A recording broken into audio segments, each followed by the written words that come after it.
Hello, so this is Jeremy Comel, and today we're going to be discussing about the visualizer. So this is FluoroMatch Visualizer and shows you how to navigate your data so that you can both validate annotations as well as discover new PFAS that may not have libraries or be discovered previously. So this is what the visualizer looks like. And to start, you'll want the outputs from FluoroMatch Flow so you can look at the video tutorial 2 specifically for that.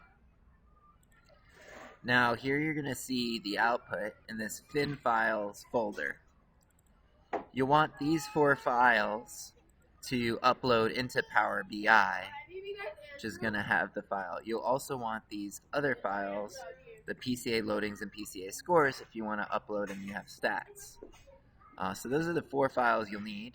What you'll also need is PowerBI.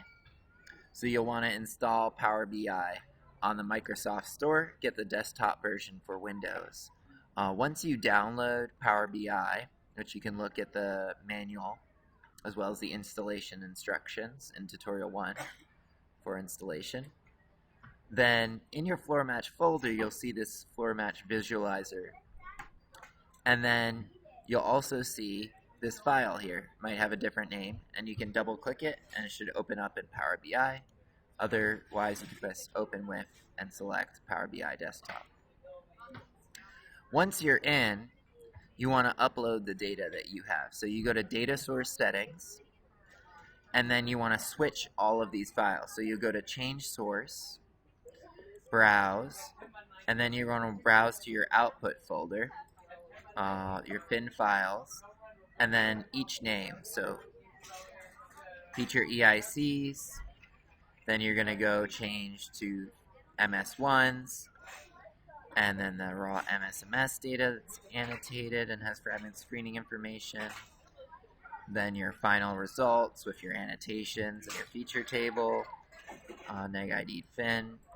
And then, of course, if you have the loadings as well, you want to change these, which will be in the other files, the loadings and the scores. If you don't have the PCA data, because you didn't run statistics, it won't error out, so you don't have to upload those. And then you'll click Close and click Apply Changes. In this case, I'm going to discard changes. We already uploaded the data. Now, once you've uploaded the data, it's going to take some time to upload, and you'll see loading, and then it will be finished, and it will look like this. And so in tutorial part 2, we'll talk about what to do with the resulting data and how to validate